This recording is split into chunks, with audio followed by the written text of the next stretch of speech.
नमस्कार दोस्तों, welcome back. आप देख रहे हैं कॉफ़ी विद मी जैन। दोस्तों, आपने कभी सोचा है कि पैलेस्तीन हो या गाज़ा हो या हमास हो, इनको मजबूत किसने बनाया? इनको फंडिंग कहाँ से आ रही है? और क्या रीज़न है कि ब्रिटेन हो, अमेरिका हो, इन्हें अभी भी, आज भी इन्हें इन्हें मदद दे रहे हैं। लेकिन जो इस्लामिक देश हैं, उन्होंने किसी ने भी इनको मदद नहीं दी। ब्रिटेन हो, अमेरिका हो, वो सब इसकी मदद कर रहे हैं आज भी। लेकिन जो इस्लामिक देश हैं, उन्होंने इनको पूछा तक नहीं और इनको एक धेला नहीं दिया। ऐसा क्या चक्कर है? आज इसके ऊपर पूरी छानबीन करते हैं। आप देखिए, भारत ने देखा है कि जो पाकिस्तान है, उसको अमेरिका, चीन, सभी देश उसकी मदद करते रहते हैं और उसे मदद मिलती रहती है। परंतु उस उससे पाकिस्तान में होता क्या है कि जो आतंकी के जो ये गढ़ हैं, ये और मजबूत होते हैं और ये भारत के ऊपर हमले करते रहते हैं। क्यों? पैसे से ही सारी गेम चलती है।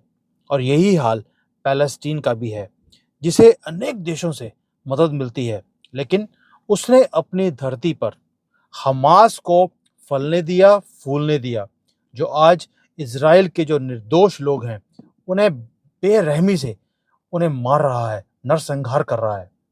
पैलेस्तीन आज ये नहीं कह सकता कि उसका हमास के साथ कोई लेना-देना है ही नहीं, जबकि सच्चाई ये है कि हमास और कुछ भी नहीं है। वो पैलेस्तीन की एक सेना का नाम है और उसी का काम करता है और जिसका मुख्य जो एम है, वो यही है कि इज़राइल को समाप्त करना है। और यही उद्देश्य पैलेस्टीन का भी है कि वो इज़राइल के साथ कोएग्जिस्टेंस की तरह रहना ही नहीं चाहते। उनके अंदर भी वही भावना है कि हमने इज़राइल को कब ख़त्म करना है, हम इनके साथ रह नहीं सकते, इनको हमने छोड़ना नहीं है। हमास की पूरे विश्व में निंदा हो रही थी। आप देखिए, पिछले 10 दिनों में लोगों ने गाली निकाली जब इनकी वीडियोज़ आई हैं और जो इन्होंने हरकतें करी हैं, छोटे-छोटे बच्चों को हत्या कर दी, महिलाओं के बलात्कार किए और उन्हें ज़िंदा जला भी दिया। ये सारे दरिंदगी वाले काम हमने देखे हैं और उस निंदा से बचने के लिए हमास ने क्या किया, अपने ही गाज़ा के अंदर जो हॉस्पिटल था, उसे उड़ा दिया और उसके अंदर कभी ये बोलते हैं 500 लोग, निर्दोष लोग मारे गए, कभी 3000 बोलते हैं, उनकी जान ले ली और जो उसका दोष था, वो इज़राइल के ऊपर मढ़ दिया। अब देखिए, ये काम तो होना ही था। अब हमास से और क्या एक्सपेक्ट कर सकते हो? इस युद्ध में इज़राइल के सैनिक कितने ही यू नो दुश्मनों को मार सकते हैं, लेकिन वह ऐसा काम नहीं कर सकते कि अस्पताल के ऊपर निर्दोष लोगों की हत्या कर दें। ये दुष्कर्म और कोई नहीं कर सकता, सिर्फ हमास के ही दरिंदे ये कर सकते हैं। और ये भी हो सकता है कि हमास की जो मिसाइल है, वो मिसफायर हुई ही नहीं, बल्कि इन्होंने खुद ही मिसाइल से अस्पताल को उड़ा दिया और हो सकता है ये सोचकर कि भई ये दोष इज़राइल पर लगेगा, हमें क्या फ़र्क पड़ता है। भई जो लोग इज़राइल के बच्चों को जाकर ऐसे मार सकते हैं, महिलाओं को मार सकते हैं, लोगों को मार सकते हैं और उसके बाद हँस-हँस के डांस करते हुए ये वापस गए हैं, ये अपने लोगों को भी मरवा सकते हैं, अपने एजेंडा को पूरा करने के लिए। इनके लिए ज़िंदगी जो है उसका कोई मायने नहीं है। सेकेंडली, ये ह्यूमन राइट्स की बात करते हैं, खुद तो जानवर हैं और ह्यूमन राइट्स की बात करते हैं। आपको नहीं लगता कि ये जो इनकी आर्मी है, इन्होंने अपने आर्मी का नाम रख दिया हमास। हमास नाम रखने के बाद वो आतंकी संगठन बन गया। उसके ऊपर कोई भी रेगुलेशंस ह्यूमन राइट्स के नहीं हैं। क्या इज़राइल को भी अपनी आर्मी का नाम चेंज कर कर कुछ और नहीं रख देना चाहिए, ताकि उनके ऊपर ह्यूमन राइट्स के कोई वायलेशंस की बात ही ना आए और फिर युद्ध बराबरी का होगा। आज आपने तो इज़राइल की जो आर्मी है, उसके हाथ बाँध दिए, ये बोलकर ह्यूमन राइट्स, और हमास और पैलेस्टीन के ऊपर ह्यूमन राइट्स की कोई वायलेशंस की कोई बात नहीं करता, कोई भी बात नहीं करता कि भई उन्होंने जो ह्यूमन राइट्स के वायलेशंस किए हैं, उसका क्या? उसके ऊपर सारी दुनिया चुप है। क्यों? क्योंकि वो हमास हैं, वो तो टेररिस्ट हैं, उन्हें हक है ये सारी चीज़ें करने का, आपको हक नहीं है। मैं क्यों बोलता हूँ इस चीज़ों के बारे में? क्योंकि भारत ने भी इन चीज़ों को सहन किया है कि उग्रवादी कुछ भी करे, उनका ह्यूमन राइट है, लेकिन आर्मी जो है हमारी भारत की, वो ये काम नहीं कर सकती। क्यों? वो ह्यूमन राइट्स के अंदर बंधी हुई है। दोस्तों, ये बराबरी की गेम नहीं है। हमें भी गेम को चेंज करना है तो उनकी भाषा में ही उनको जवाब देना पड़ेगा। अदरवाइज़ ये ह्यूमन राइट्स का ये चोगा डालकर, ये बुर्का डाल के आ जाते हैं और उसके बाद दुनिया के हाथ बांध देते हैं। अब देखिए, अब आगे देखिए और क्या हो रहा है। जर्मनी है, फ्रांस है, ऐसे लोग भी जो यूरोपियन देश हैं, उन्होंने इज़राइल पर हमले के बाद फ़िलिस्तीन को जो आर्थिक मदद मिल रही थी, उसकी घोषणा कर दी कि हम अब ये नहीं देंगे। लेकिन कल ब्रिटेन के प्रधानमंत्री ऋषि सुनक ने क्या किया?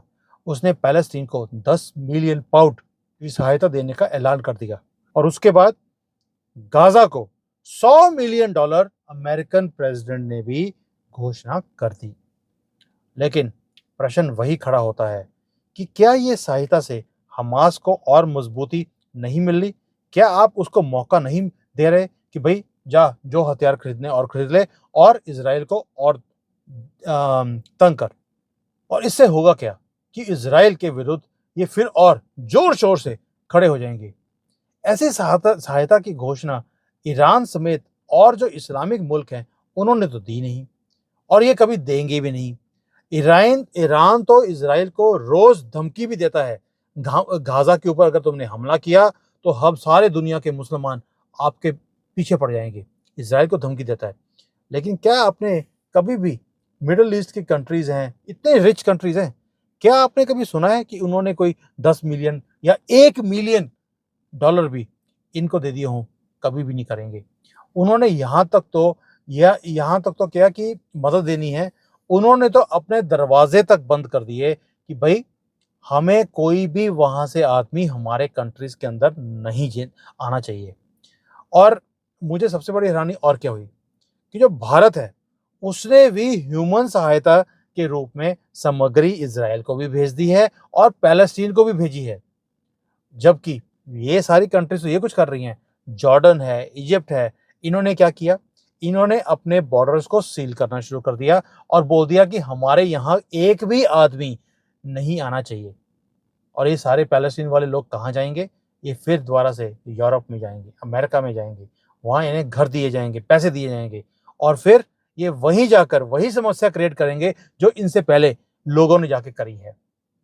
अब आप सोचिए दूसरी तरफ ईरान है। ईरान ने सारे मुसलमानों को एक साथ आने के लिए बोल दिया कि भई आप आइए और यहाँ पर आकर आप युद्ध कीजिए।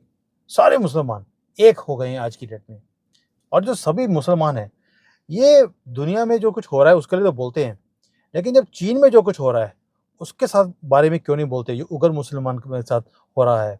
सिर्फ़ इसलिए कि चीन ताकतवर मुल्क है, उसके साथ ये कोई पंगा लेना नहीं चाहता। और ईरान सारे मुसलमानों को इकट्ठा करने की बात करता है, लेकिन कैसे सोचता है ईरान कि जो दुनिया के जो सुन्नी हैं जिसको ये कहता है कि हमने इनको ख़त्म करना है, वो कभी भी इसकी बातों में आकर इज़राइल से पंगा लेंगे। वो तो ईरान का तो एक ही मकसद है कि हमने क्योंकि हम शिया हैं, हम सुन्नी को इस दुनिया में तबाह कर कर रहेंगे।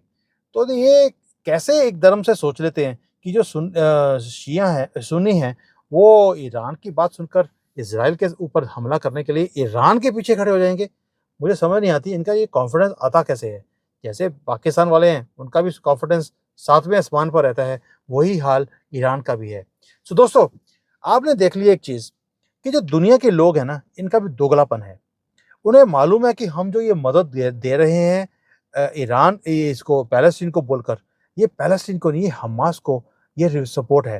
दैट मीन्स ये चाहते हैं कि ये पंगा पड़ा रहे। जैसे इन्होंने रशिया को उलझा के रखा हुआ है यूक्रेन में, यूक्रेन को ही हथियार देते जा रहे हैं।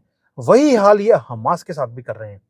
ऊपर से तो दिखाते हैं कि भई हम इज़राइल के साथ हैं, लेकिन अंदर से ये उग्रवादियों का ही साथ देते हैं क्योंकि उससे इनकी पॉलिटिशियंस की अपनी जेबें भरी जाती हैं। हमने ये नंगा नाच इतने सालों से देखा है कि अब हमें भी हैरानी नहीं होती ये दुनिया में क्या हो रहा है। दोस्तों, जब तक हम ये गेम को बराबरी के ऊपर नहीं लेकर आएँगे, तब तक ये जंग जीत नहीं सकते। शायद मुझे लगता है भारत को भी एक विंग खड़ा करना चाहिए, न जो कि हो तो आर्मी का, लेकिन नाम आप कुछ और रख दीजिए। रशिया ये गेम को समझ गया था। मैं दाद देता हूँ पुतिन की, जैसे उन्होंने एक वागनर ग्रुप बनाया, उसको बोल दिया ये तो जी वो हैं, आतंकी हैं। थे सारे वो कौन? रशियन आर्मी के लोग, उनकी इंटेलिजेंस के लोग। उन्होंने नाम ही अलग रख दिया, तो ह्यूमन राइट वायलेशन से बाहर निकल गए। और उन्होंने जो वहाँ पर जाकर तांडव मचाया है यूक्रेन के अंदर, वो सारा वाग्नर ग्रुप ने ही किया है। क्योंकि रशिया की जो आर्मी है, उसके हाथ बाँध के रखे हुए थे, ह्यूमन राइट्स वायलेशंस ना हो जाएँ उस चक्कर में। आप सोच के देखिए, जब तक ये गेम को हम चेंज नहीं करेंगे, भारत की सरकार को मैं एक मैसेज देना चाहता हूँ। आपको अगर ये जंग जीतनी है, ये अशांति जो कम्युनिटी है उनके साथ, आपको गेम को चेंज करना पड़ेगा। ये उसी भाषा में आपको जवाब देना पड़ेगा, जो भी भाषा ये कौम समझती है। नहीं तो 1400 सालों से इन्होंने अपनी मनमर्ज़ी इसी बातों पे लिए करी है। इन्होंने आपके तो हाथ बाँध दिए और खुद ये खुलेआम नंगे नाच कर रहे हैं। दोस्तों, आप भी अपने जो आपके एरिया के मिनिस्टर्स हैं और हैं, इनसे बात करें। अगर आपकी पहुँच है वहाँ तक, उनसे बात करें, उन्हें ये सलाह दें कि इस गेम को चेंज करने से ही आप अपने देश को बचा सकते हो।